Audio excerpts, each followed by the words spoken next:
Good day, fellow champions of inclusion. I am AA Ron, and this is the Inclusive Dad podcast, where we explore inclusion and make it practical. Thank you for taking time out of your busy schedule to join me in exploring ways we can create a more inclusive world together.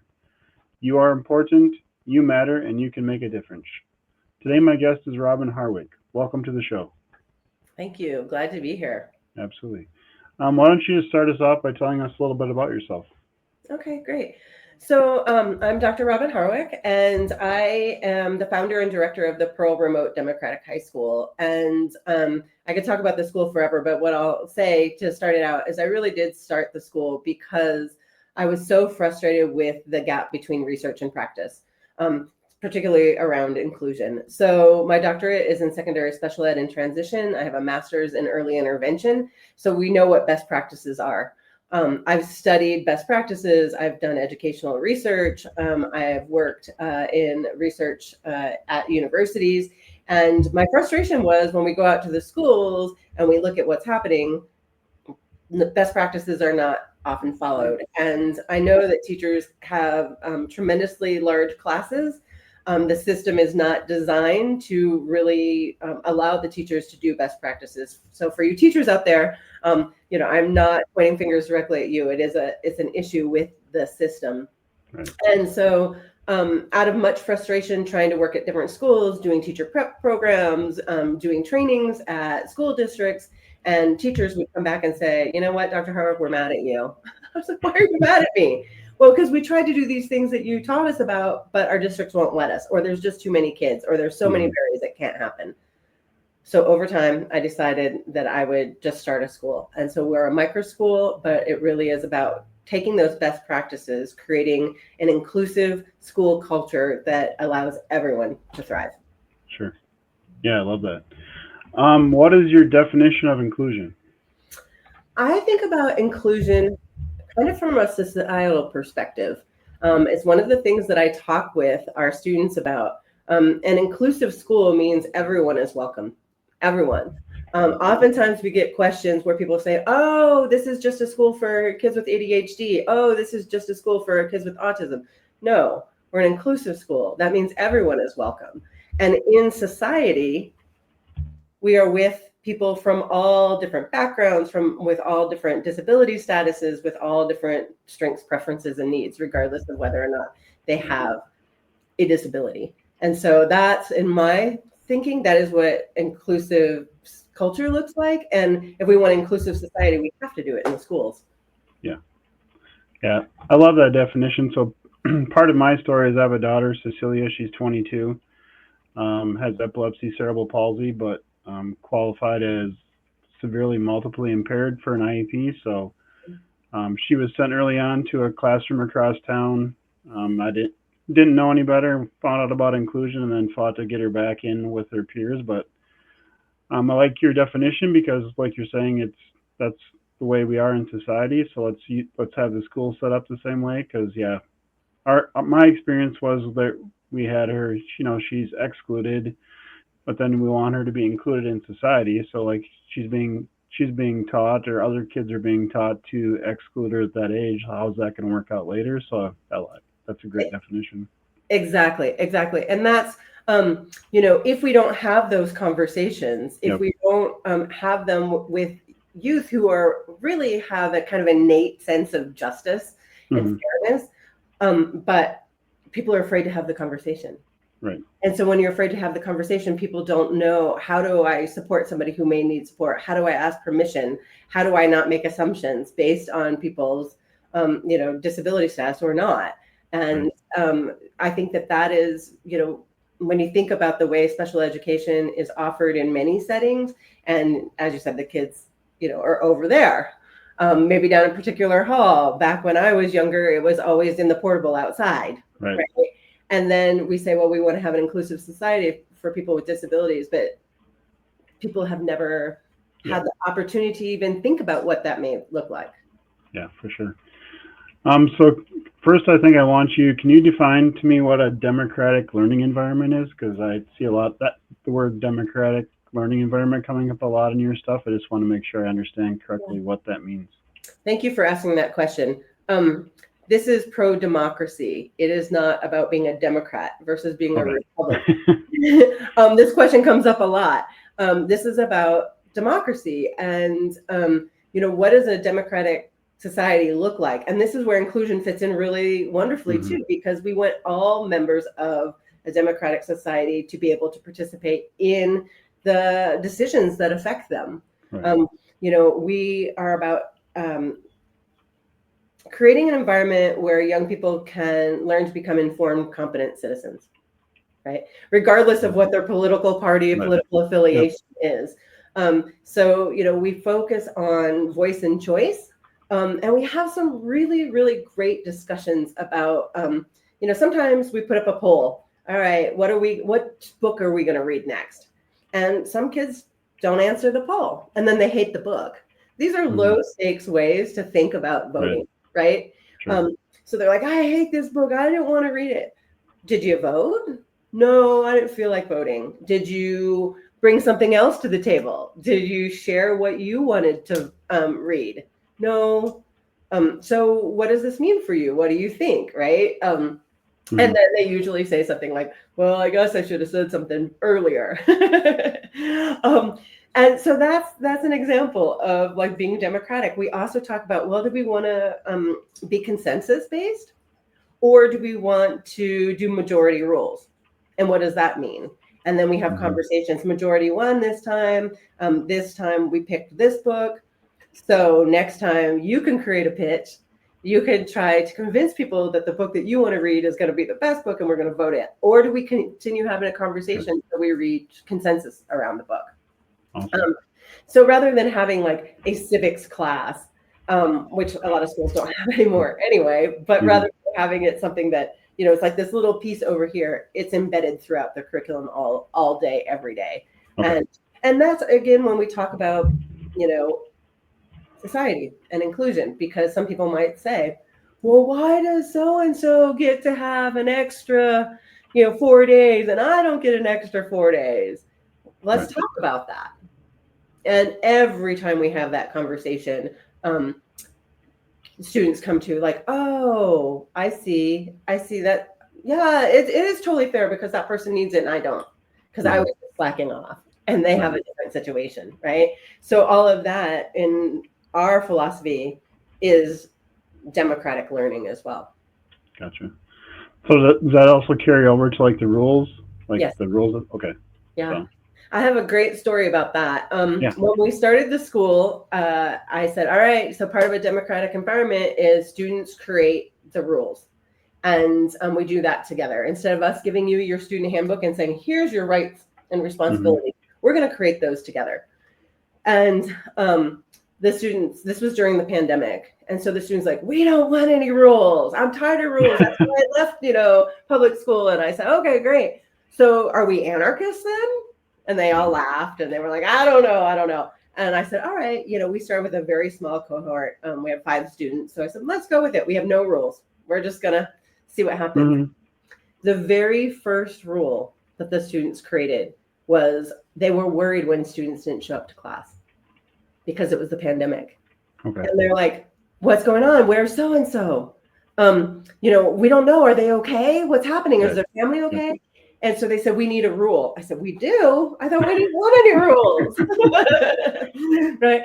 And they said, no, this is, we can't participate in class. We can't get started because we're too worried about this other person. Right. So the very first rule they created was, we care about you. If you can't come to class, please send a text. They have a Discord chat. Put it in Discord. You don't have to even tell the teachers, but tell somebody so that we can feed that information to the school that y'all are okay. Right. And I was like, how beautiful. The very first rule started off with, we care about you. And so we have very few rules in the school, but they all come from that place of fairness. This is what we need to succeed. It's out of a place of care, compassion, and it's really wonderful because, many schools, they have all these rules. Yep. And the students don't buy in. Our school, they look at the rules when they come in. So for students that weren't there in the initial preparation, they take a class with me called Foundations of Democratic Learning.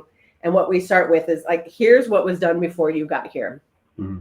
You have any problems with that? Does that seem like unfair? Does that anything that won't work for you because of your needs?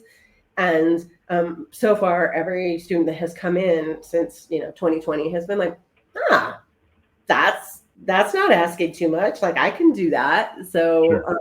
yeah, so that's how our rules were created. That's awesome. Why do so many students, especially those with ADHD, autism, or trauma histories, thrive in democratic learning environments compared to more conventional models? A big reason is when they come into the school, I tell our teachers, slow, slow, slow, gentle, gentle, gentle. The majority of our students come to us because some kind of school trauma. And we need to let them kind of regulate their nervous system. We need to let them feel safe. We need to let them know that they're going to be okay. And so that from the very beginning is really different. The other difference is, differentiated instruction is mandatory for every single student. So our job is to help the student learn how they learn best, because they might not be able to communicate that. Many of our students who have had IEPs, their IEPs didn't work for them. Right. So when I say, would you like me to share your IEPs with the teacher? They're like, it didn't help.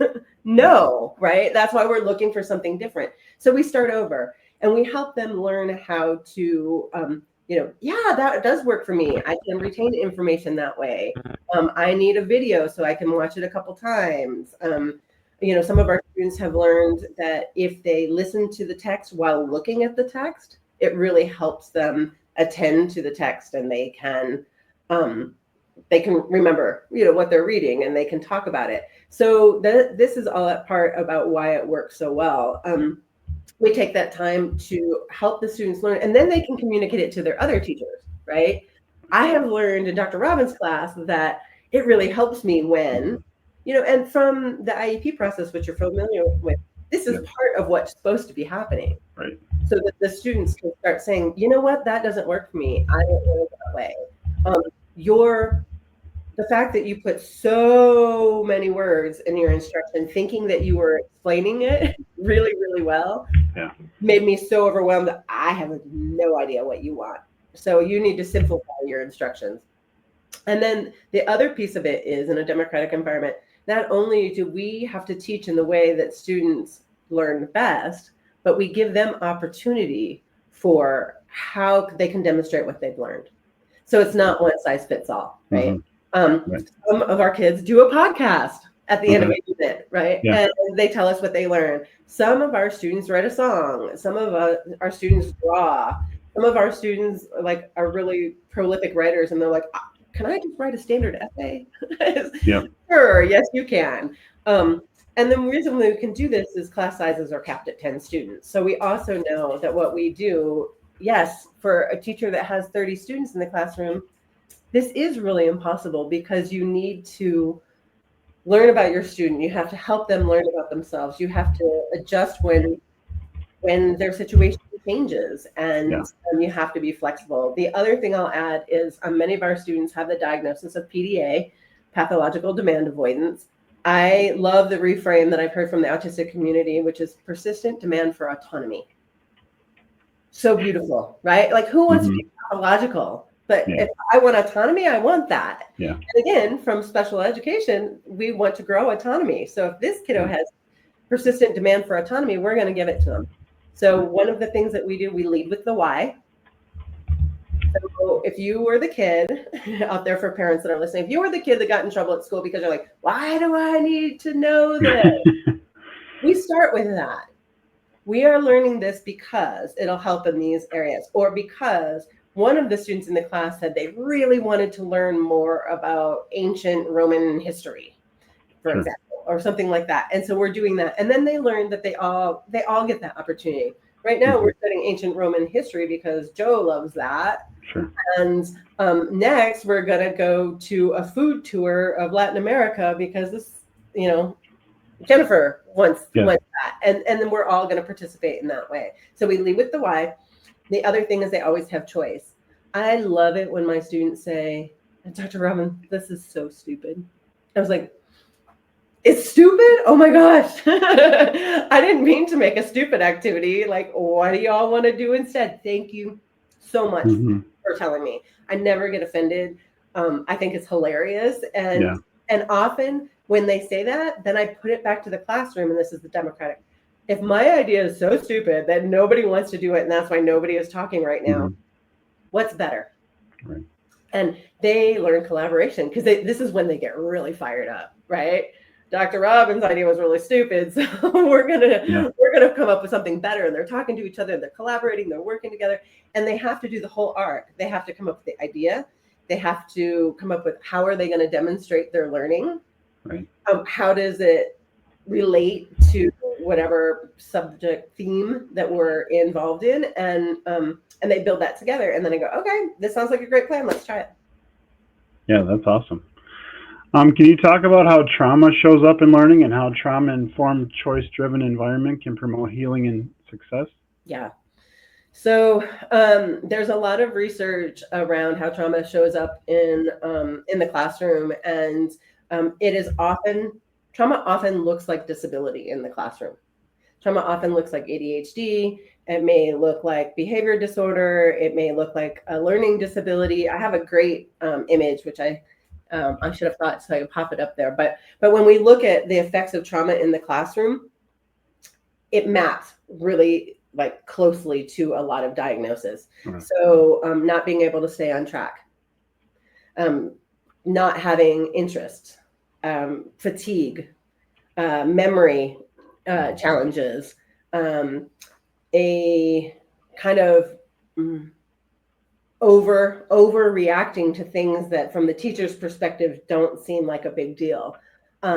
And so it often comes out in behaviors. It often comes out in a way that academics, are not a priority, because if the child has unhealed trauma, like our brains can't do both.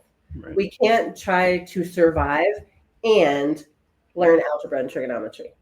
That just doesn't work, right? And so for many of our students who come to us and they have what I call school trauma, they've been bullied in the school.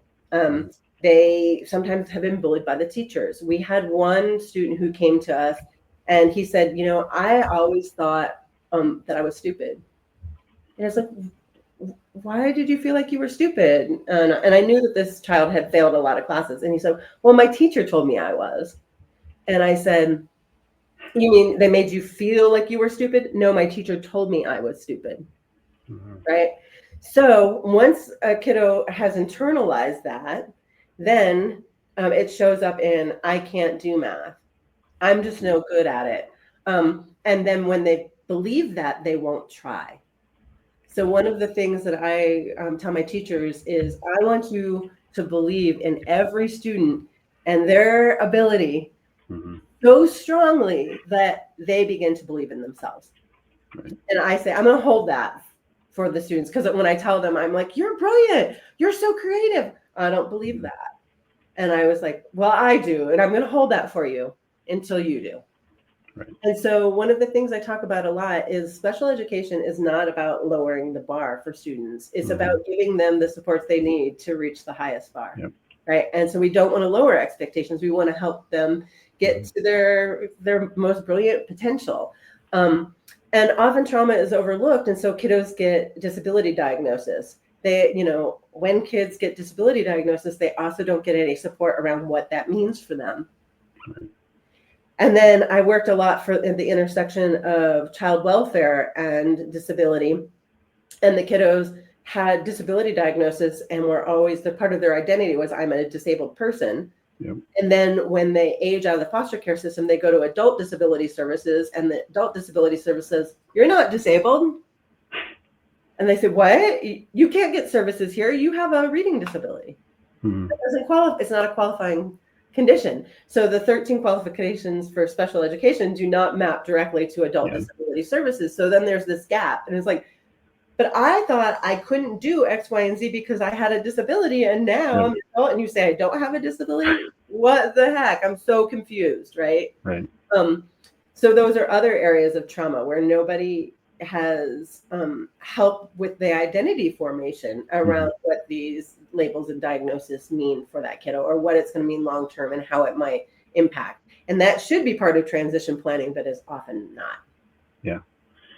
So yeah, my daughter, she's 22 now, and I didn't always like the the normal school stuff in the IEPs, but then you get to the older ages, and it's like, wow, this is worse. This is way less stuff here for the support. So yeah, that the fact that some of it doesn't map over like that, also, yeah, that's distressing. Yeah, Makes and it hard. it doesn't go away, and Yeah. it causes it can cause problems in the workforce, Right. because those things just don't go away. And in the delivery of services, so I also do a lot of work with social workers, and I talk Sure. about and chemical dependency counselors as well. Have you thought about whether or not your client has a reading disability? And they go, right? Right. What about verbal processing? Have you thought about that? Mm-hmm. The majority of them, unless they have a family member with a disability, the answer is no. Right. And so the way information is given to adults is always this assumption that everybody can read it, everybody can understand it, and then adults get in trouble. Why don't you comply? So this is what I talk about, like preparing for inclusive society through the democratic model in the school, because our students, we talk about that. What about that person that was a checkout at Target that you were really, really frustrated with, and they were so slow? Right. Did you ever think they might have a non-apparent disability? Mm-hmm. Do you think that maybe they broke up with their boyfriend? Like what could be happening, in those things? So it could be disability, it could be like lots of, and they go, oh, wow. I never thought about that. So that starts building a society based in compassion. I don't know what's happening with that other person. I don't know what struggle they have today and why they might need a little extra time right now. Yeah. I've been working at it in my own life, just trying not to judge like people so quickly, because my brain, you're off, like you're saying, you go to Target or you go to Walmart and the person's slow, or the checkout person isn't doing it like you would, and my brain too often, unfortunately, goes to like getting upset, and it's like, okay, just slow down. Yeah, they could have had a bad day at work. I mean, their mom could be in the hospital, they could be struggling. I mean, why do I? No, it's just take a deep breath. Be more empathetic. So that's a great reminder. Absolutely that. And about 2 years ago, this came to me because I also teach graduate students, and I give so much grace to to my students in middle and high school. And then with my graduate students, I start doing some of that. And I have to check myself, right? Right. And so one of the things that I started doing was every time my brain started, if it was me, I tell myself, stop. Mm-hmm. And this has helped me so much. And it could be with your own children. It could be with your partner, right? I go, well, if it would have been me, I would have. And I was like, it's not you. Right. It's not you. And that has been something that just stops me in my tracks as soon as I hear my brain going that. And I go, okay, I'm going to just pause and wait. That's a great reminder. What advice would you give to educators or school leaders who want to implement more inclusive and democratic practices in their own schools? Listen more than you talk. Ask what people need. Don't assume what people need. I think that is the biggest mistake people make in so many ways. We're going to implement this new intervention, and we're going to do this because we have so many kids with autism. So again, tagline, if you met one person with autism, you met one person with autism, right? But when people say, we have X number of kids with autism, now we have to do this thing. Have you talked to them? What do they need, right? Because you waste so much time trying to implement interventions that aren't right for that person. You try to group people together, and that doesn't work. So you need to listen and see what your kiddos need. They will tell you if you build relationships. So the relationships are really important.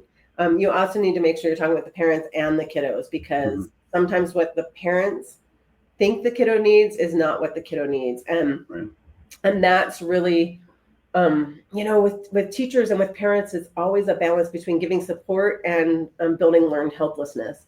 And that's a really important thing to always think about, because we want to help as much as our kiddos need help. And we also want to stand back a little bit and let them grow and let them make mistakes. And that's how they learn and be there when they need us. So I think that that's a really important piece. building support. So, to prevent burnout of staff, making sure that there's, dreaming, making sure that there's staff time where you can not only talk about how you can better support. We do every Tuesday, we meet all staff and we talk about all of our students. And that really helps us, oh, we found out this kiddo is really into ants. And I know that kid was into ants. You loop some ants somewhere into your curriculum and see that kiddo light up, right? So the more that you kind of share knowledge of what's working with students, that can be really helpful as well. And, constantly be checking in with the kids on how it's going and keeping that in mind when you are implementing best practices. You also need to really implement the best practice. Another thing that I see a lot is people say, well, we're kind of doing this thing. Well, if you're doing a best practice, evidence-based practice that has been tested, it's been tested with all of those components. So once you take parts out, then you're not really doing the thing, and we don't have the evidence that that's going to work. So if you are doing an evidence-based practice, do the whole thing and don't swap to something else too quickly, because sometimes people say, oh, it's not working. They tried it for 2 or 3 weeks and they try to change, and they're constantly changing. So the kids don't ever really get to learn what's going to work best for them. Yeah, that makes a lot of sense. Part of when you're talking, a lot of this seems like you need to have, more conversations between like staff and students and parents. I mean, how is, in your experience, for me growing up, I'm not sure if I was told directly or just kind of had this view that you don't, if a teacher tells you something or somebody, in certain positions tell you something, you just go along with it. You don't like ask questions back to them. Is, in your experience, are teachers open or to, students asking questions or challenging maybe something that they're telling them? Some are not. And that's why the school doesn't work for those kids, right? Again, particularly students who have the diagnosis PDA, who want that autonomy. But it's also people that don't have the diagnosis that also want autonomy. I want agency in my life. I want to be able to make decisions about what I'm doing. And one of the things I've seen in school buildings, when there is a teacher who is doing a more democratic approach, then all the kids want to take that class. And some of the other teachers get a little jealous, right? So rather than saying like, "Oh, everybody wants to take Aaron's class," or be like, "What's going on in that classroom that I can do more of that?" So for administrators that are listening, one of the things that's really, really helpful when you see a kiddo struggling, I like to do a map throughout their day. Is it every class? Is it every environment? Because that can give you keys. You know what? They're doing really poorly in every class except for this one. What is different about that class? What's going on in there? Is it the subject? Or maybe, and I've had this with kiddos that I worked with in the past who they didn't even like that subject, but they really like that teacher. And that made all the difference. So now all of a sudden this kid's a math rock star, right? Because of what's happening in that classroom. And then we want to think about how we can build mentorship so that other teachers can do those same kind of things in their classroom. And, teachers have different personalities and different styles, and that's okay. But in order, our job as teachers is to reach every single kiddo and to give them the education that they deserve. Kids can pick up on if a teacher, likes them or, how they feel about them for sure. And that can make a big difference. And having that space where they get to be the experts in the room. You're the expert in your content and you're there for a reason. But, sometimes I'll come into a conversation, we're online. So, I put the kiddos in breakout rooms to work on things. And sometimes I pop in there and because we don't have a cafeteria, we don't have courtyard for basketball or whatever. So if they're off topic, but they're building relationships and everything, I usually pop right back out. But a lot of times, go in there and they're really animated. I'm like, what are y'all talking about? And it's a video game or something. And my students know this, so if they see this, they won't be surprised. I don't care at all about video games at all. But I say, tell me about it. What do you like about it? What do you, why are you guys so excited that this is happening?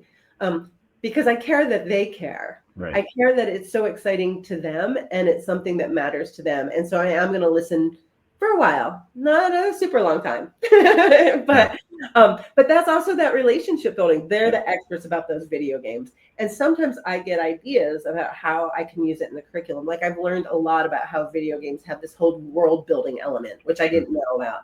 And that's English language arts. So we can, we can bring that into the curriculum and then they're excited about it. So that helps teachers like be creative in their lesson planning too. Yeah. If you listen to what the kids are into, what matters to them, what's going on in their lives, what social issues are they concerned about, or which ones do they absolutely not want to talk about because it is triggering a trauma response, and those kind of things. That's great. What does true inclusion look like beyond accommodations, and how do you build that into your daily school routine? Yeah, I think that's, we don't really call them accommodations or modifications. Okay. It's just what the kid needs. And I think that's how we build it into the school. What does this kiddo need right now? Because it can change as well. And we want it to change. And so that's what inclusion means. It's about having those conversations as a community of how do we show up for each other? Yeah. How are we there to help? Our classroom is not just about what you can get out of the class, but as a community member, what do you bring to the class? Yeah. And so that's inclusion, right? When you find out that somebody has a really hard time even remembering that they were supposed to do the thing. We have a small community, so people are like, my ADHD brain, or, right. I just can't remember that thing. So they've disclosed that they have challenges around this. So instead of getting mad at that student, can you text them and say, hey, bro, we're supposed to meet right now. Can you jump online because we're working on the group project? And so that's what inclusion looks like. Also, our student and teacher and board population, they're reflective. It's not only neurodivergent students. We have neurodivergent teachers and neurodivergent board members. And so that's what full inclusion looks like too. We want to make sure that we are inclusive at all levels, and we're kind of reflecting on ourselves and how do our neurodivergent brains show up in the classroom, and how can we, without oversharing, but how can we acknowledge that and help students see we have challenges too? Yeah, for sure. What is one tip you can share to help the listeners be more inclusive today? So just something anybody can start doing today to be more inclusive. I think it's what we already talked about, right? Don't make assumptions. Don't make assumptions about people. Always ask permission. Would you like me to help you with? If you see somebody struggling, they may say yes, they may say no. We don't want to make assumptions that person wants help. We don't want to make assumptions that they really don't. I think that's kind of a pendulum that has swung too far. People are afraid to ask, would you like me to open that door for you? Sure. Those kind of things. And, again, not making those assumptions, because chances are very, very good there's somebody whoever listener in your close circle that has a non-apparent disability. And you don't know because you haven't had conversations, you haven't had openness, they don't feel safe disclosing. So we also want to make it safe for people to talk about their lived experience. So being a good listener and not making assumptions, I think, are the keys. Yeah. Where can everybody connect with you? So if you're interested in our school, you can take a look at thepearlhighschool.org. You can also send me an email. I'm on LinkedIn, pretty easy to find me there. My email is drharwick@thepearlhighschool.org, and you're absolutely welcome to contact me. I do a lot of teacher training, professional development training for social workers. I also do trainings on autism for foster parents and caregivers. And so I do a lot of training besides the school. And, if you want to have more conversations about this, you feel your staff could benefit from professional development, please reach out. Awesome. Ready for the last question? Absolutely. Do you like Spam lunch meat, yes or no? If you put it in front of me, I would probably eat it, because I told you before we came on, I am from Toledo, Ohio. Yep. So Spam was something I ate as a child. Yeah, I live near Austin, Minnesota, where they make Spam and where the Spam Museum is located. So if you ever want to visit the Spam Museum, you got to come to southern Minnesota. Okay, I would actually love to get up there. I haven't been back to the Midwest in a long time, and I need to get back there eventually. Yeah. Well, thank you so much for being on the show today. Thank you. Take care of yourself. Thank you. To those listening, thank you for allowing me to be part of your journey. It is truly an honor. Please join the podcast newsletter by clicking on the link in the episode description to keep up with the latest episodes. Together, we can make the world more inclusive. Until next time, stay empowered and be a champion for inclusion.